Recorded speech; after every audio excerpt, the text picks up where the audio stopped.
오늘의 주요 뉴스입니다. 설 연휴를 하루 앞두고 이른 귀성 행렬이 시작됐습니다. 해외여행 나가는 시민들로 공항도 북적였습니다.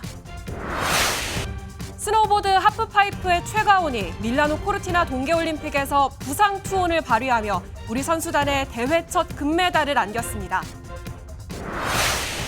법원이 부산 돌려차기 성폭력 사건 당시 경찰의 부실 수사 책임을 인정해 국가가 피해자에게 1,500만 원을 배상하라고 판결했습니다.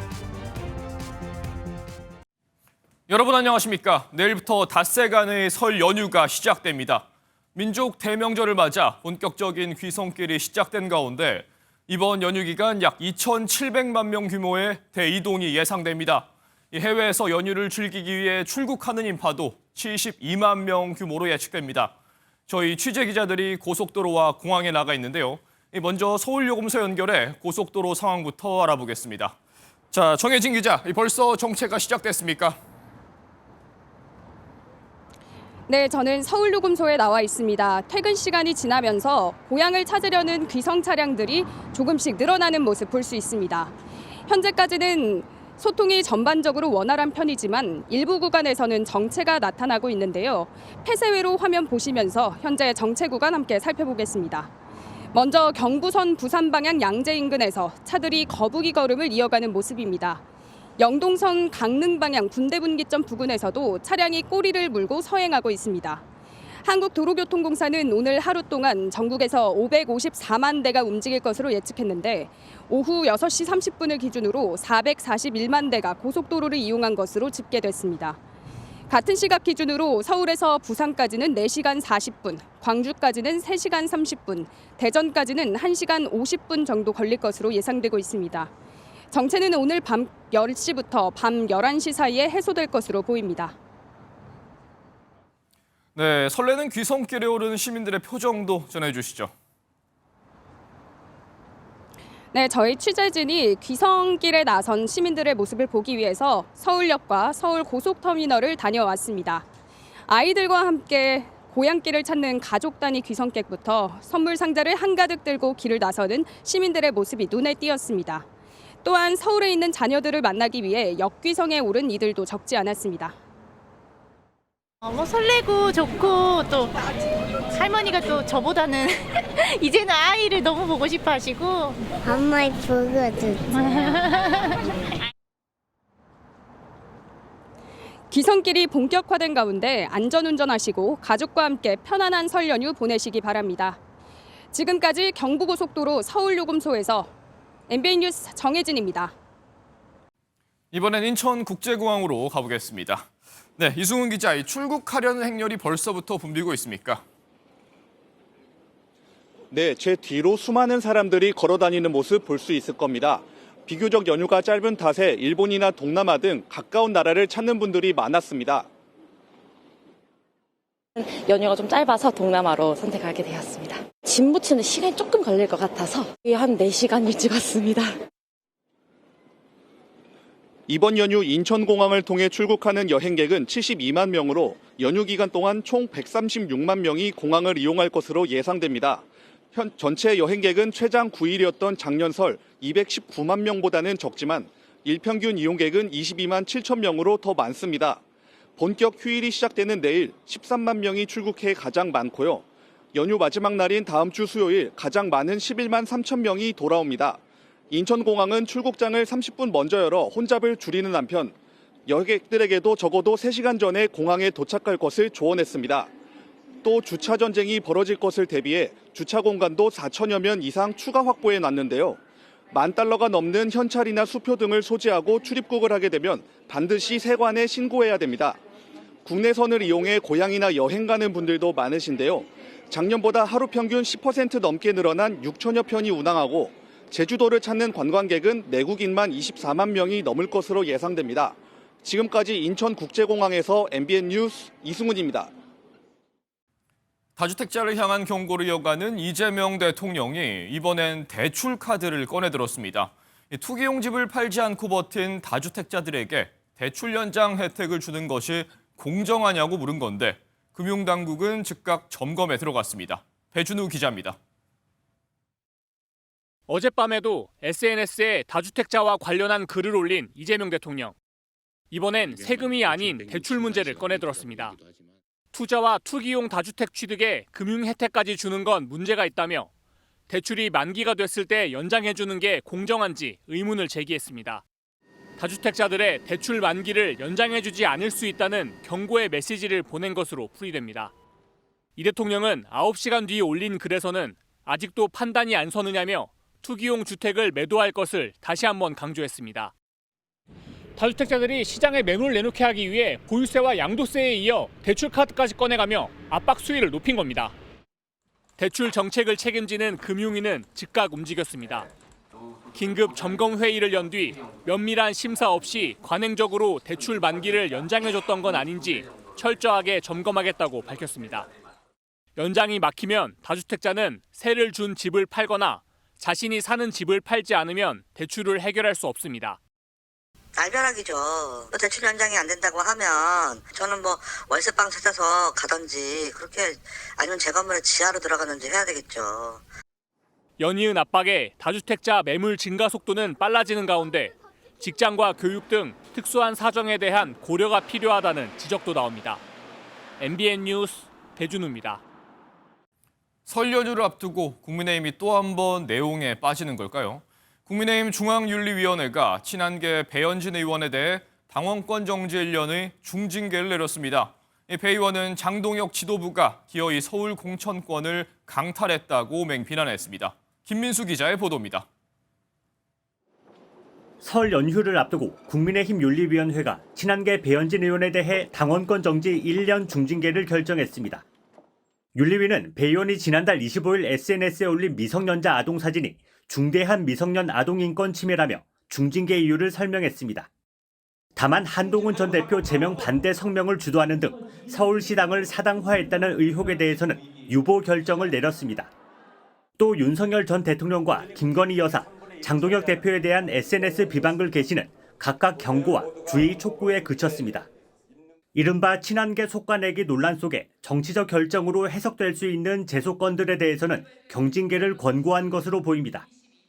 하지만 이번 결정으로 배 의원은 의원직은 유지할 수 있지만 서울시당 위원장으로서 지방선거 공천권은 행사할 수 없게 됩니다.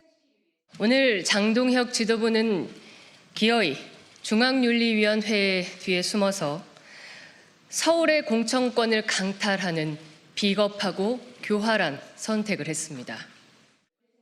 배 의원의 기자회견에는 한동훈 전 대표도 함께 자리했습니다. 별도 발언은 하지 않았지만 자신의 제명에 이어 친한계 김종혁 전 최고위원과 배현진 의원의 연이어 중징계 처분을 받자 급히 국회를 찾은 겁니다. 배현진 의원에 대한 중징계 결정이 내려지면서 설 연휴가 끝나고 본격적인 지방선거 준비에 돌입하려던 국민의힘이 또다시 내홍의 수렁에 빠질 것으로 보입니다. MBN 뉴스 김민수입니다. 전당대회 돈봉투 살포 의혹 등으로 재판을 받아온 송영길 소나무당 대표가 2심에서 무죄를 선고받았습니다. 송 대표가 곧바로 민주당 복당 의사를 밝히며 향후 행보에 관심이 쏠립니다. 신영빈 기자입니다. 소나무당 송영길 대표가 법원을 빠져나오자 더불어민주당 의원들이 환한 얼굴로 반깁니다. 민주당 전당대회 돈봉투 살포 의혹과 불법 정치자금 수수 혐의로 재판에 넘겨진 송 대표는 오늘 2심에서 무죄를 선고받았습니다. 일부 혐의를 유죄로 보고 실형을 선고했던 1심 판결이 뒤집힌 겁니다.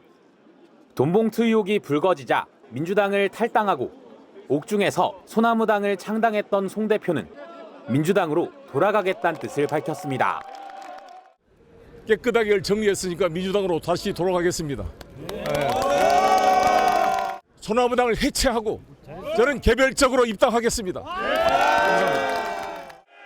현장을 찾은 의원들부터 정청래 대표까지 법원의 판단을 반긴 가운데 민주당은 정치검찰의 탄압을 이겨낸 송 대표의 복당 의사를 환영한다고 밝혔습니다. 송 대표가 오는 6월 국회의원 재보궐선거에 나설 거란 관측이 나오는데 특히 5선을 지낸 뒤 이재명 대통령에게 넘겼던 옛 지역구인 인천 계양을 출마를 요청하는 당내 목소리도 터져나왔습니다. 인천 계양 을의 경우 김남준 청와대 대변인도 출마를 검토하고 있어 송영길 대표의 향후 정치적 행보에 관심이 집중되고 있습니다. MBN 뉴스 신영빈입니다. 서울시장 선거 출사표를 던진 정원호 성동구청장이 오늘 MBN에 출연했습니다. 정 구청장은 오세훈 시장이 자신이 원하는 정책만 하고 있어 시민들이 세금을 아까워한다고 직격했습니다. 내일은 오세훈 시장이 출연합니다. 이교욱 기자가 보도합니다. 민주당 서울시장 후보로 거론되는 정원호 성동구청장이 오세훈 시장을 향해 본인이 하고 싶은 정책만 펴고 있다고 직격했습니다. 오 시장 최근 정책을 두고 시민 아닌 시장님이 하고 싶은 일이라 일갈했는데 한강버스와 감사의 정원을 예로 들었습니다. 시민들께서 좀 불편해하시는 것 같습니다. 좀 세금 아깝다 이렇게 생각하기도 하시고요. 특히 얼마 전까지 긍정적으로 볼 수도 있다며 민주당에서는 유일한 지지를 보냈던 한강버스에 대해서도 입장을 바꿨습니다. 저는 안전하지 않다고 하면 안 했어야 된다, 한강버스는 이렇게 생각하고요. 진실 게임이 돼버린 성수동 3표 레미콘 이전 지연에 대한 책임을 두고도 오 시장에게 업데이트를 하시라며 공격을 이어갔습니다. 언론에 검색만 해봐도 다 나오는 일들을 이렇게 좀 시기를 착각하신다든지 절차를 좀 잘못 알고 계신 거. 정비 사업을 서둘러 2031년까지 주택 31만 호를 공급하겠다는 오 시장 구상에 대해선 분양가가 비싼 재개발, 재건축에만 치중하고 있다고 비판했습니다. MBN 뉴스 이교욱입니다.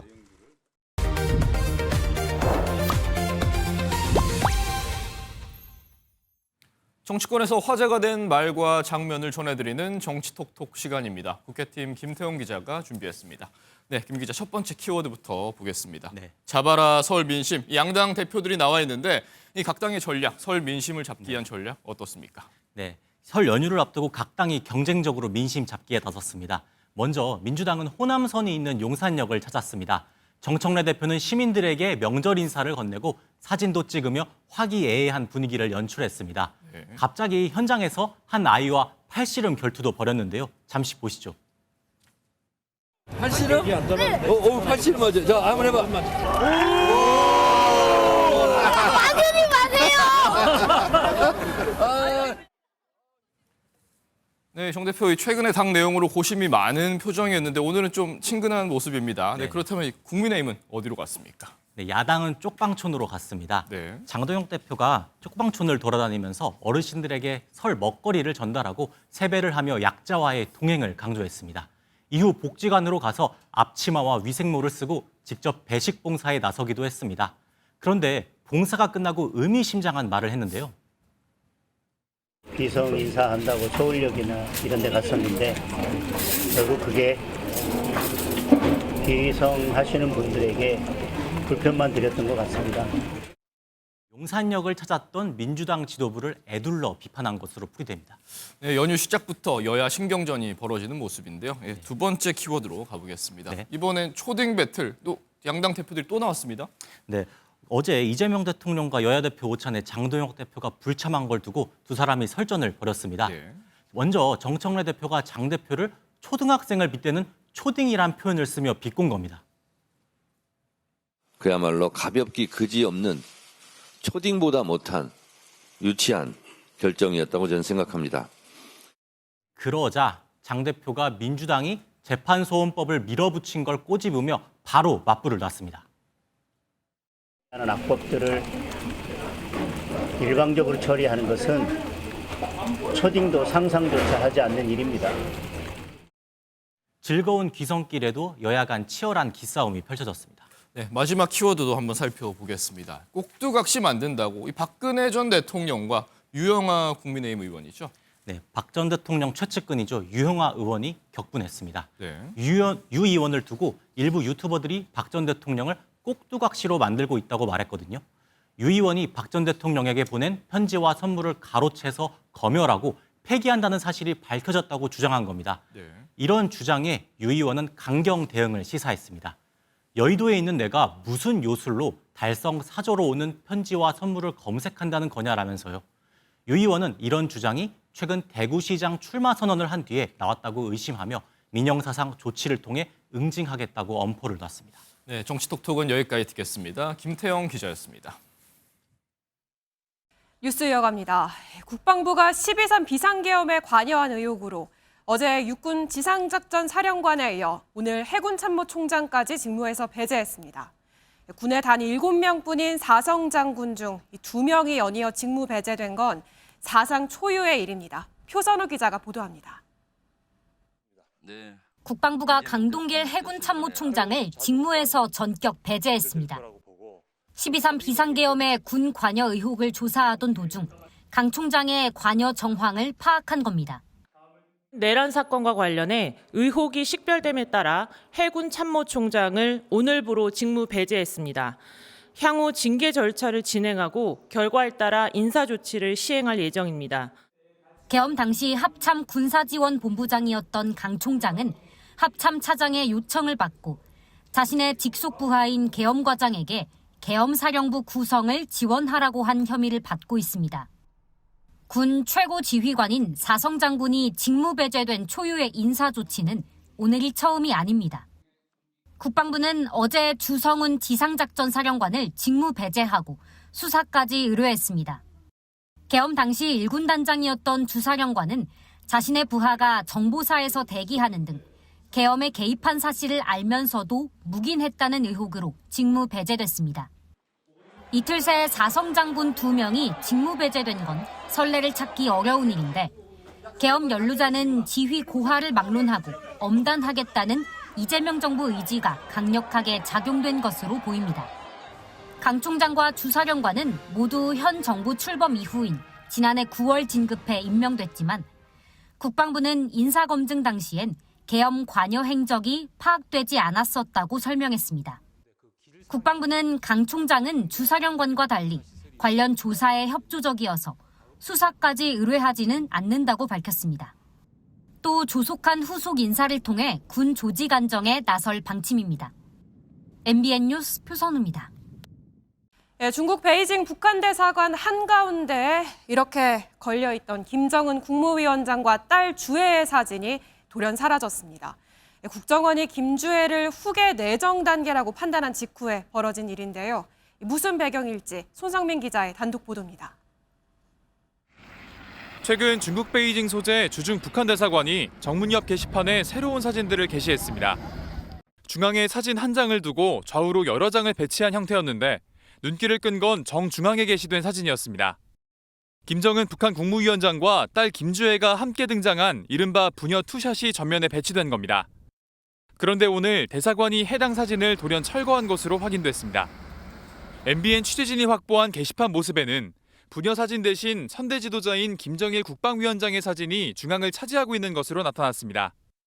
그동안 대사관 게시판 중앙에는 김 위원장의 단독 사진이, 양옆에는 화성 18형 등 체제 선전용 사진이 자리해왔습니다. 김주혜가 나온 사진이 중앙을 차지한 건 이번이 처음이었습니다. 특히 국가정보원이 국회에 김주혜를 사실상 후계 내정 단계로 판단했다고 보고한 직후여서 대외적으로 후계 구도를 시사하는 상징적인 메시지가 아니냐는 해석이 제기됐습니다. 하지만 하루 만에 사진이 교체되면서 그 배경을 두고 다양한 관측이 나오고 있습니다.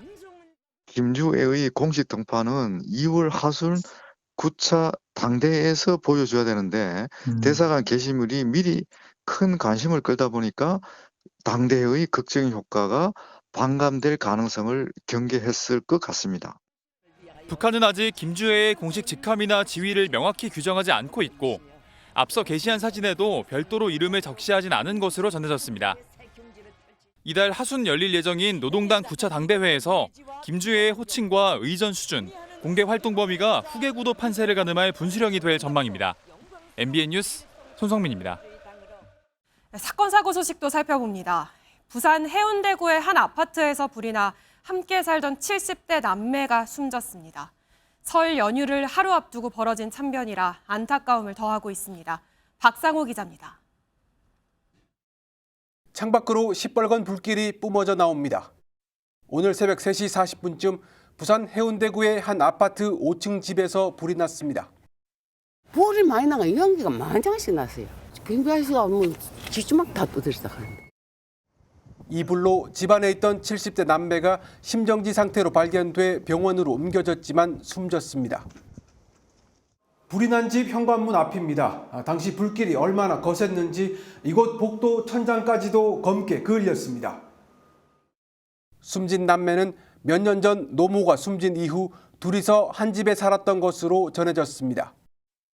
난방은 안 된다 하는 거를 제가 들었거든요. 추울 때 옆에 놓기도 하고 이러더라고.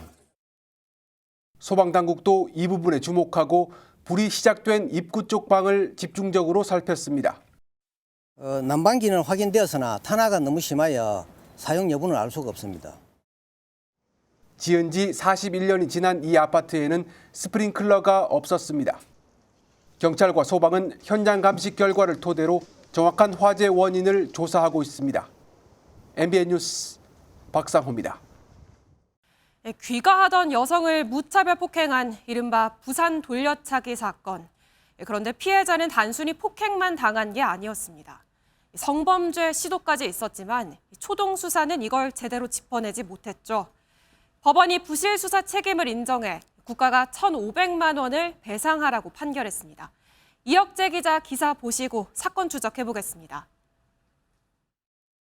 지난 2022년 피해자 김모 씨는 한 남성으로부터 무차별 폭행을 당했습니다. 이른바 부산 돌려차기로 불린 이 사건의 1심 재판에서 남성에게 적용된 혐의는 살인 미수. 항소심에 가서야 이 남성이 성폭행을 하려 했다는 정황이 드러나면서 검찰은 뒤늦게 강간살인 미수로 공소장을 변경했습니다. 피해자 측은 첫 수사를 한 경찰이 수사를 부실하게 해 정신적인 피해를 입었다고 주장하며 국가를 상대로 손해배상 소송을 청구했습니다. 법원은 오늘 피해자의 손을 들어주며 국가의 책임을 인정했고 피해자에게 1,500만 원을 배상하라고 결론 내렸습니다. 재판부는 수사기관이 피해자 친언니 진술을 확보하지 않는 등 성폭력 정황을 제대로 수사하지 않았다고 봤습니다. 기초적인 증거 확보 노력을 하지 않은 점 등이 성폭행 혐의 규명을 방해하면서 피해자에게 정신적인 고통을 줬다고 인정한 겁니다. 이 소송을 시작하게 된 건 살아있는 피해자면 좀 그냥 잊고 살면 되지 않냐, 살아있으면 된 거 아니냐 라는 그런 이야기 때문이었습니다. 피해자 측은 미진한 수사에 대해 다른 피해자도 문제 제기를 할 수 있는 환경이 마련됐다며 재판부 결정을 환영했습니다.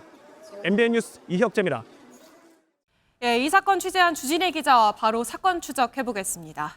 주 기자, 참 앞서 피해자 목소리로 직접 들어봤지만 살아있으면 된 거 아니냐, 어처구니가 없으면서도 좀 충격입니다. 피해자가 이런 말을 들었다는 거잖아요. 아무것도 안 했으면 지금 가해자만 낮은 형량을 받을 뻔한 상황이었던 거 아닙니까? 네, 그렇습니다. 그래서 법원이 부실 수사 책임을 인정하고 배상하라고 판결을 내린 겁니다. 예. 가장 중요한 건 역시 피해자겠죠. 저희가 직접 통화해서 당시 초동 수사 상황이 도대체 어땠는지 한번 들어봤습니다. 목격자 진술을 구체적으로 받은 적이 없고 관련돼서 이심이 돼서 증인으로 불려 나와서 했던 말이 바지가 조금 내려가 있었고 하체에 그 채무가 보일 정도였다라는 이야기를 하면서 성범죄와 관련된 정황이 오늘 들어본 얘기잖아요. 들어보면 범죄 당시에 명확하게 이 성범죄 관련 정황이 있었던 건데 그러면 경찰이 당시에 뭐 DNA 검사를 한다든가 해서 성폭력 시도가 있었던지 뭐 이런 확인을 안 했던 겁니까? 사실 자초지종 들어보니까 네. DNA 검사 하기는 했었다고 합니다. 네. 발견 당시에 피해자는 속옷을 입은 상태였으니까 반쯤 벗겨진 피해자의 바지 안쪽에 DNA 검사를 했어야 하는데 그걸 안 한 겁니다. 그래서 경찰 단계에서는 상해, 그리고 검찰 단계에서는 살인 미수 혐의로 넘겨진 겁니다. 예. 그런데 피해자 측이 이상하다, 내 바지 안쪽 DNA 검사를 해달라고 요청을 했고 가해자의 DNA가 검출돼서 강간살인 미수 혐의로 높은 선고가 나올 수 있었던 겁니다. 예, 그런데도 아직 가해자는 반성을 안 하고 있죠. 출소하면 뭐 살해하겠다 이러면서 피해자 주소 같은 신상을 여기저기 말하고 다녔잖아요. 네, 그렇습니다. 내가 출소해도 50대 정도니까 피해자에게 보복하겠다며 같은 수감자들에게 떠들고 다닌 겁니다. 예. 오죽했으면 재소자들이 이 발언을 제보를 해서 그 협박이 인정돼 어제 징역 1년이 추가 선고됐습니다. 가해자 몇 번 보셨다면서요? 너무나도 건강해 보였고요. 이제 수영복이 미어 터질 듯한 그런 모습이 누가 감옥에 있고 누가 풀려 있는 거지라는 생각이 하지만 이 가해자가 1년을 추가로 선고하는 건 납득할 수 없다며 항소를 했고요. 피해자는 이 싸움을 계속해 나가야 하는 겁니다. 예, 이렇게 대놓고 보복 협박을 했는데 1년 추가라니 참 아쉽기 그지없습니다. 지금까지 주진희 기자였습니다.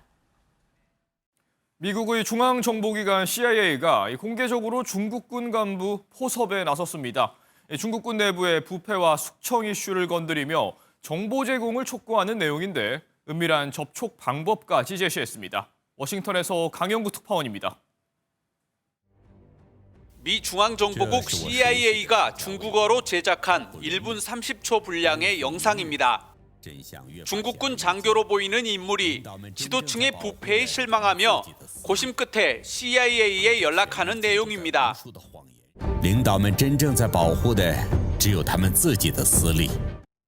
또 기밀 누설이 미래를 위한 선택이라고 강조하며 영상 끝부분에는 CIA와 은밀히 접촉할 수 있는 다크웹 주소까지 안내합니다. 특히 영상은 중국군 수뇌부의 숙청 문제를 건드리며 최근 군서열 2위 장유샤의 실각으로 어수선한 중국군 내부를 겨냥했습니다. 任何有领导能力的人必定遭受忌惮，被无情绞杀。 15년 전 중국에서 미국 정보원들이 대거 처형되거나 체포된 이후 CIA는 붕괴한 정보망 재건에 주력했고 이 같은 영상이 효과가 있다는 판단입니다. CIA 움직임과는 별개로 트럼프 대통령은 중국 방문에 대한 기대감을 또다시 밝혔습니다. I look very much forward to it. No, our relationship with China is very good right now. My relationship with President Xi is very good. 미국과 중국의 정보전이 치열하게 전개되는 가운데 오는 4월 트럼프 대통령의 방중이 미중 관계에 커다란 분수령이 될 전망입니다. 워싱턴에서 MBN 뉴스 강영구입니다. 태국에서 학생들을 대신해 총격범에 인질이 됐다가 학교장이 숨지는 일이 벌어졌습니다. 한 10대 소년이 동생에게 징계를 준 선생님을 불러오라며 인질극을 벌인 건데 학교 측은 숨진 교장을 용감한 스승으로 추대했습니다. 이한나 기자가 보도합니다. 교실에 있던 학생들이 황급히 현장을 빠져나갑니다. 그 사이 무장한 경찰들은 학교 안으로 진입해 누군가를 추격합니다.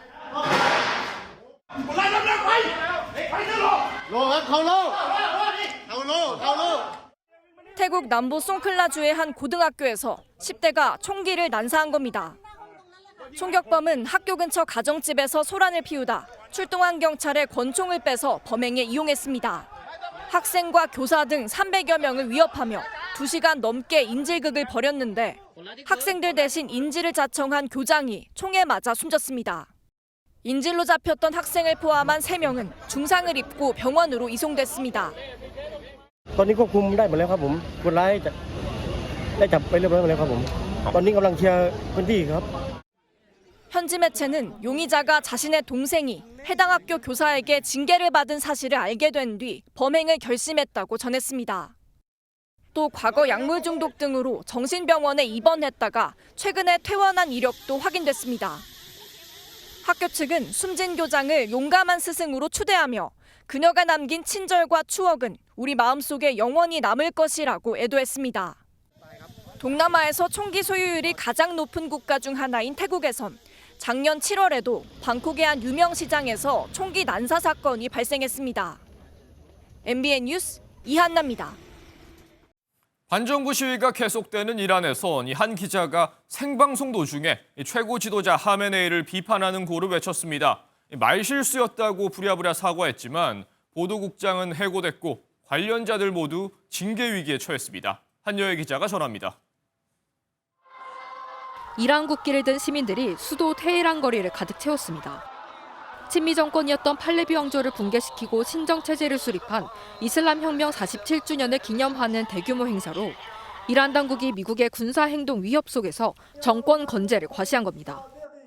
그런데 기념식 생방송 도중 한 기자가 하메네이 이란 최고 지도자를 욕보이는 발언을 내뱉었습니다. 알라후 악발, 마르발 카메네이 마르발, 마르발.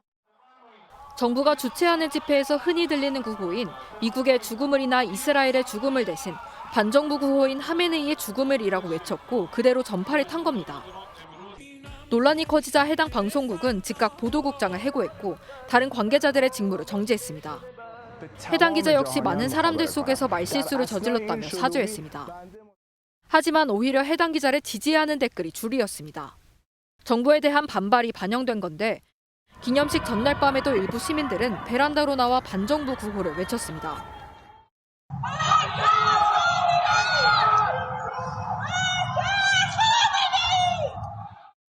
지난해 12월 말부터 이어진 반정부 시위 강경 진압으로 이란에선 집계조차 어려울 정도로 사망자가 쏟아지고 있습니다. 이란 정부는 3,117명이 사망했다고 공식 발표했지만 이란 인권단체는 7,002명의 사망자가 이미 집계됐고 추가로 10,000명 넘는 사망 사례에 대해 확인하고 있다고 밝혔습니다. MBN 뉴스 한여입니다. 남미 칠레의 한 주택가에서 지하 전력 시설이 폭발하면서 대규모 정전이 발생했습니다. 연이은 폭발에 자칫하면 인명피해로 이어질 수 있는 아찔한 상황이었습니다. 당시 상황을 이동현 기자가 전해드립니다. 바닥에서 검은 연기가 피어오르더니 펑 하고 굉음이 터집니다. 곧이어 전쟁이라도 난 듯 시뻘건 화염과 함께 시커먼 연기가 연달아 솟구칩니다. 현지 시각 11일 칠레 안토파가스타에서 지하 전력 시설이 폭발했습니다. 다친 사람은 없었지만 6천여 가구의 전기가 끊겼습니다. 폭발 직전부터 연기가 솟아올랐다는 인근 주민들의 진술을 토대로 당국은 정확한 사고 원인을 조사하고 있습니다. 지게차로 가게 셔터를 열어젖힌 남성. 금은방 장식장을 밀어 넘어뜨리더니 쏟아진 귀금속을 쓸어 담고 재빨리 달아납니다. 여느 도둑과 다름없어 보이는데 도주땐 달랐습니다. 당나귀를 타고 달린 겁니다. 이 남성이 훔친 건 150g 상당의 귀금속. 검은 봉지에 넣어 땅속에 고이 묻었지만 CCTV에 담긴 기묘한 도주는 오히려 경찰의 추적을 도왔습니다. 트램 한 대가 중심을 잃고 휘청대더니 결국 선로를 이탈해 옆 차를 들이받습니다. 보스니아 헤르체코비아의 수도 사라예보의 중심가에서 트램이 탈선했습니다. 도로 한복판에서 벌어진 사고로 1명이 숨지고 4명이 크게 다쳤습니다. Bio sam malo iskreno šokiran. Zamišljam sad na tramvaju, danas čekam tramvaj da mi se to desi odjednom. Mislim ne do Bog, fakat je tužno za pomisli. 당국은 트램이 왜 평소보다 빨리 달린 건지 그 원인을 파악하고 있습니다. MBN 뉴스 이동현입니다.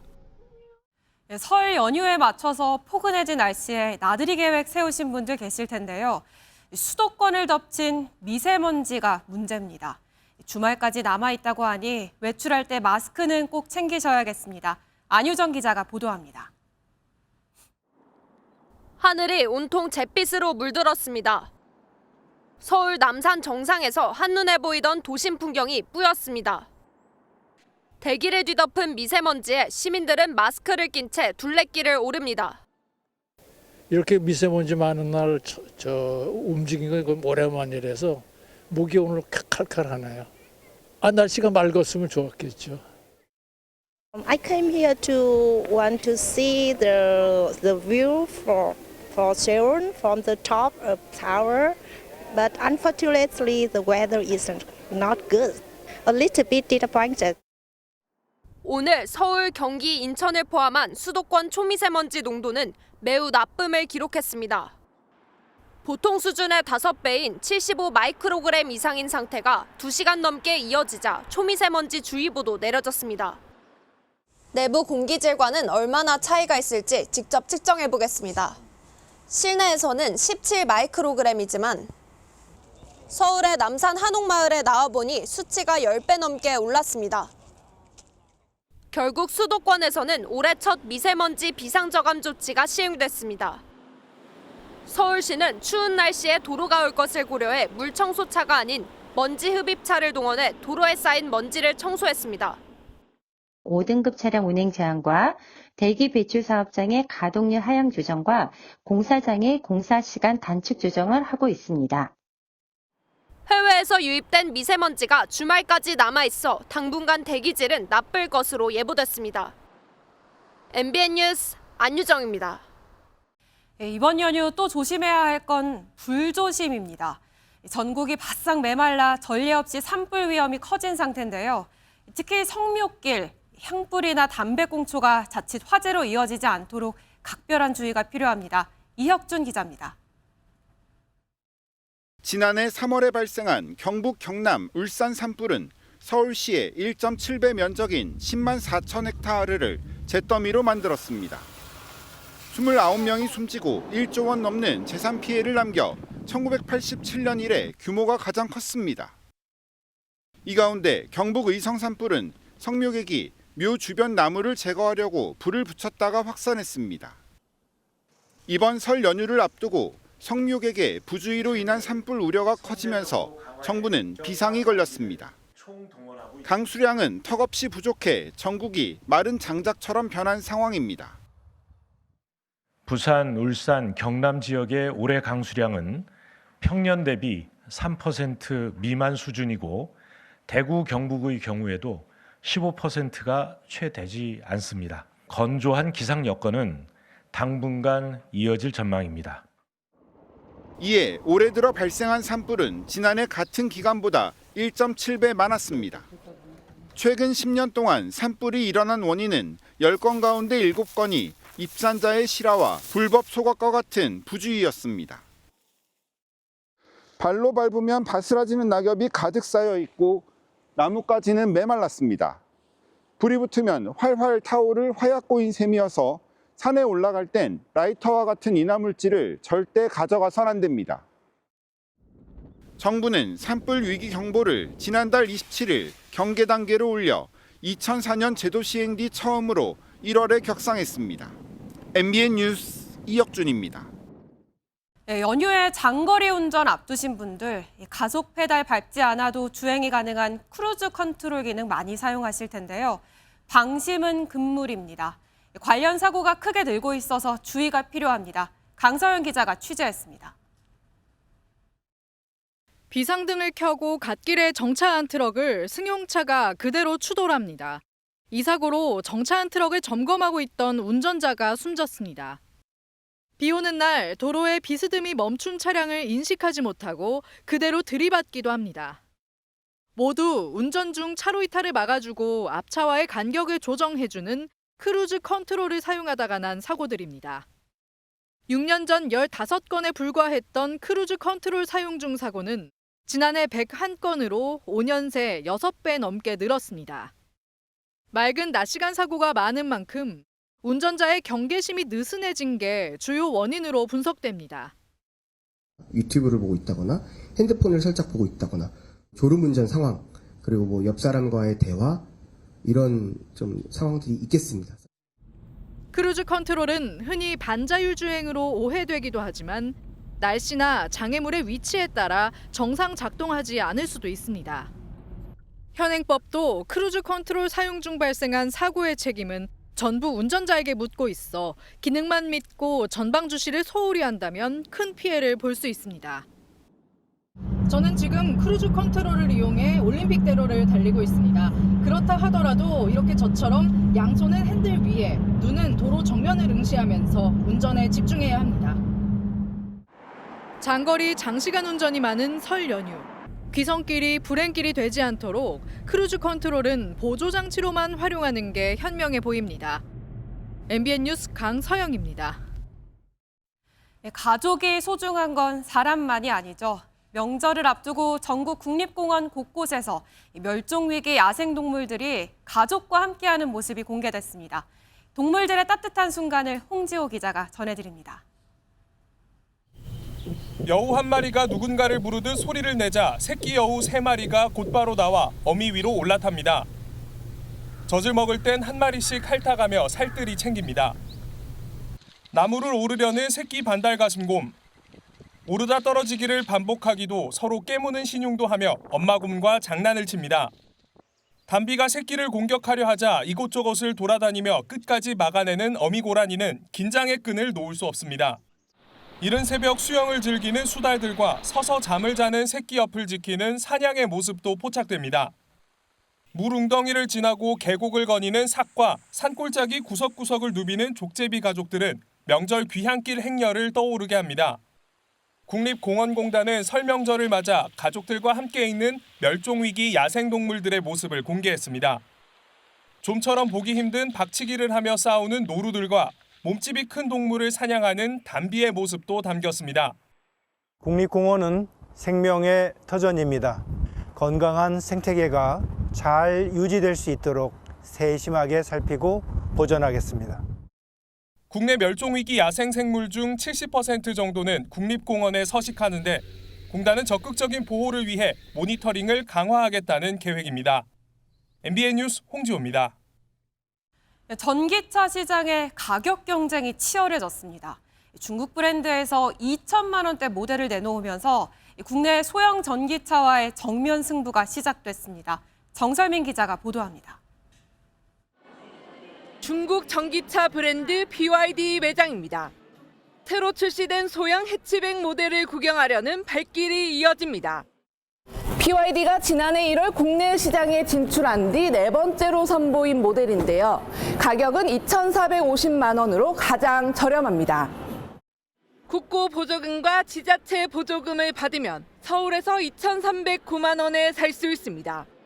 전 세계에서 100만 대 넘게 팔린 인기 모델로 가성비를 앞세워 출퇴근용 전기차 시장을 정조준했습니다. 너무 고가의 차량들이 많기 때문에 전기차 입문에는 아무래도 맞는 급의 차량이지 않을까 싶습니다.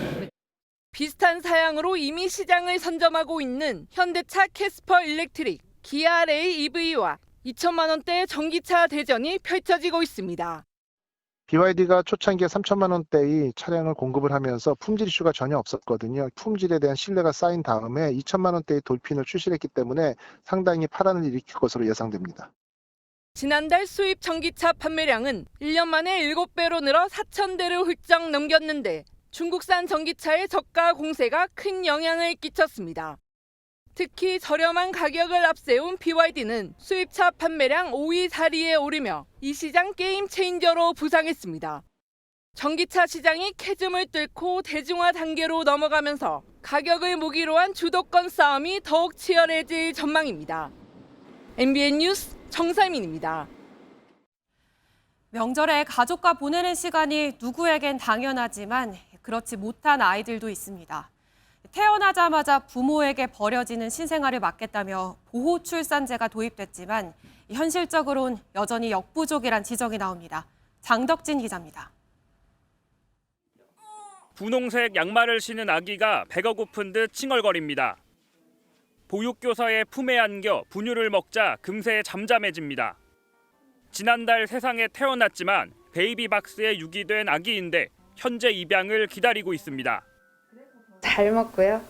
밤에 잘 자고요. 좀 안타까운 마음은 있죠. 또 다음 명절에는 또 좋은 가정에서 지내길 바라는 마음에서. 올해는 2달도 채 지나지 않았지만 아기 4명이 베이비박스에 유기된 것으로 나타났습니다. 지난 2024년 7월 정부는 임산부가 익명으로 출산할 수 있도록 정한 보호출산제를 시행했지만 버려지는 아이들은 여전히 존재합니다. 실제 지난해에만 26명의 아기가 이 시설을 거쳐가기도 했습니다. 또한 병원에서 아이를 낳으면 출산 사실이 정부에 자동 통보되는 시스템도 함께 시행됐는데 매년 10% 안팎이던 병원 밖 출산은 20%를 넘었습니다. 신분이 노출될 것을 꺼린 탓입니다.